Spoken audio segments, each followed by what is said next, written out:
Let's go straight to NBC's Aaron McLaughlin in Tel Aviv. Also with us, Jason Beardsley, former senior advisor to the Department of Defense and a former Green Beret, and with us by phone, former CIA Director John Brennan. Aaron, what more are we learning?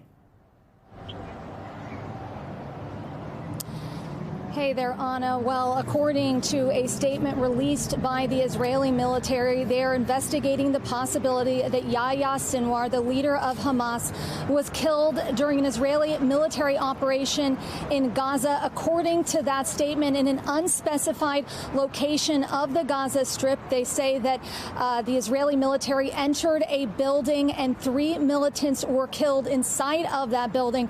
And they're looking at the possibility that one of the militants was in fact Yahya Sinwar, although they cannot verify that. It is not confirmed at this point. It is what they are looking at.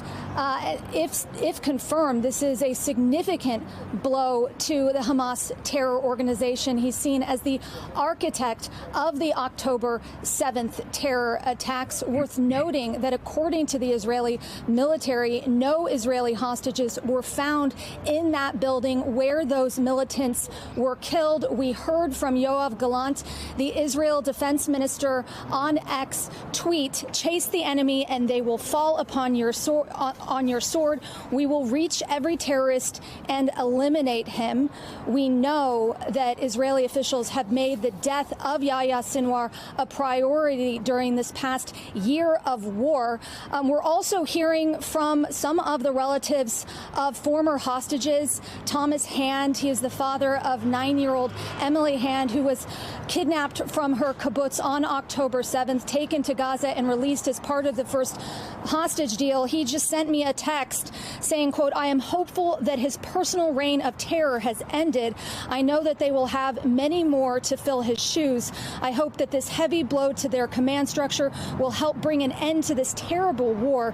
Perhaps they will feel weakened enough to come to the table and finally make a serious deal to end the war and give us back our poor hostages after more than a year in brutal captivity." Again, if this is in fact confirmed, Anna, it has significant implications for the Hamas terror organization, for the Israeli hostages, the 101 of them still being held in Gaza, as well as the overall war, not to mention the Palestinian civilians in Gaza right now, Anna. Aaron McLaughlin, thanks for the reporting. We'll let you go so you can keep working the phones and work your sources to get more information here.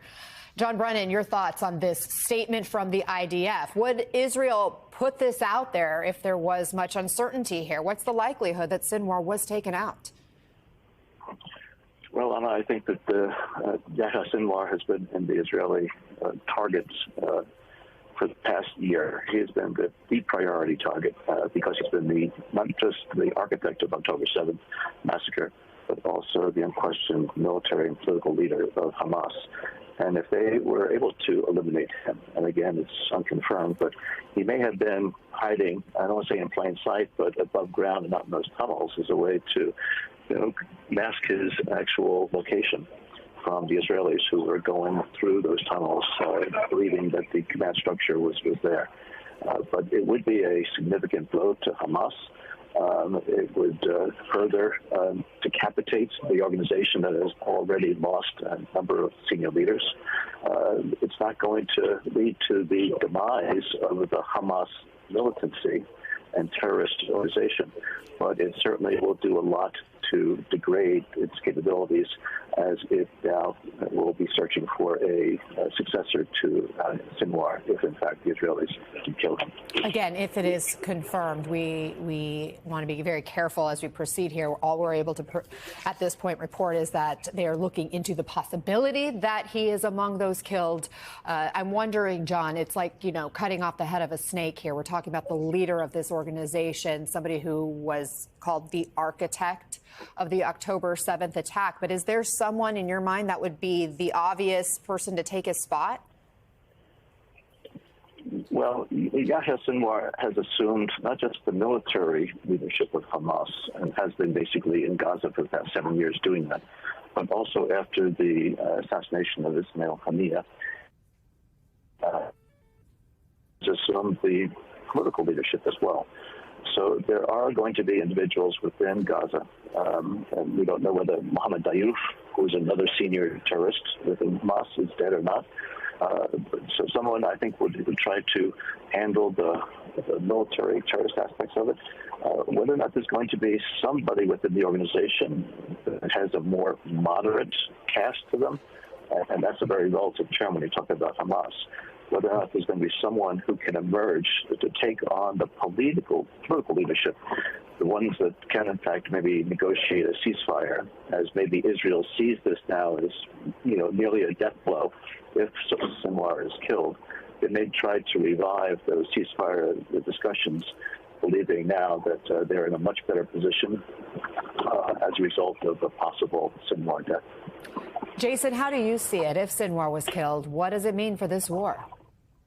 Well, I think the director's got a lot of this right in that this may provide an opportunity or an opening for further discussions and negotiations. And we should keep in mind the broader context here is not really just Hamas, but it's Iran, it's Hezbollah, it's the proxies of Iran that have been waging war against the United States and Israel for a significant amount of time. And in fact, putting our own U.S. service members in jeopardy. And I represent Concerned Veterans for America who have seen this firsthand with injured soldiers coming back from Iraq and Syria. So the real question is, can the United States in our own foreign policy strategy leverage diplomacy, economic sanctions, the things that are necessary to get Iran to contain these proxies, whether it's Hamas or whether it's Hezbollah or the Houthis in Yemen. And part of that will, again, provide an opening because Israel has decimated the leadership structure of these proxies. And now there is some opportunities for change to take place. But it has to be recognized that behind all these proxies and behind this escalating war that's been going on, you have a nation state that has a lot of belligerence and is called for the destruction of another nation state. So this is a good opportunity. But as Director Brennan points out, it's not the end. You can take out certain leaderships. They will have follow on. But right now is a time to move. And I think the White House is going to be very potentially pleased with the opportunity to maybe change the table now. So, Jason, if Sinwar is gone and removed from the organization of Hamas, who is leading it at this point, does that mean Hamas is much weaker? Certainly, but not just because Sinwar's potential death here, but because the entire infrastructure has been at a war footing since they opened up the attack on October 7th last year. And so they've been hiding. Their leadership has been decimated. Hezbollah's leadership has been decimated. In Iran, those who are driving these proxies are now also looking at how do we save face? How do we contain this? But the containment really is gone. At this point, Israel is inside the territories, and they're systematically operating through the leadership levels of this military political establishment. So, yes, it is very effective. And to be honest, if you're looking at emerging leadership, they have to be thinking the same thing until this situation changes in the grand scheme. In other words, until people sit down and talk about how an end of this conflict looks.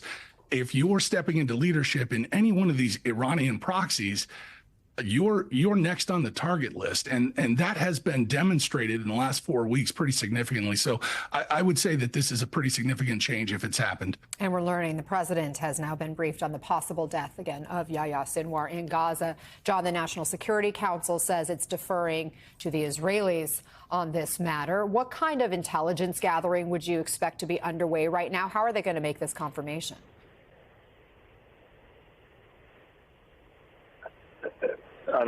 The Israelis have a lot of information on Yahya Sinwar, his DNA from his many years in prison within Israel. So I think that DNA is going to be dispositive of whether or not that is Sinwar who was killed in that operation. But also they're going to be looking at what activities are going to be taking place inside of Hamas as they react to the possible death of Sinwar, to see whether or not they have the sources, whether it be technical or human, to give them some insight into who might, in fact, step into Yahya's shoes. Because even though they may see this as an opportunity, I agree with Jason, that I think the Netanyahu government will see if they can capitalize on this some way to bring the the fighting, the violence, the bloodshed to an end. And also, the overwhelming majority of Palestinians want this fighting to stop.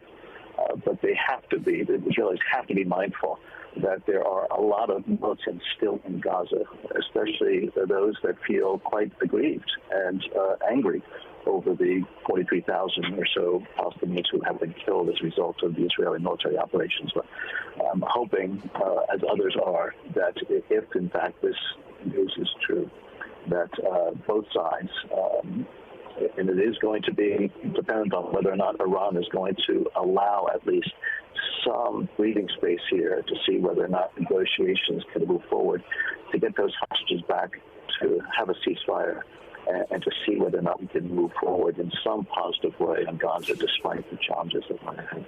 Yep.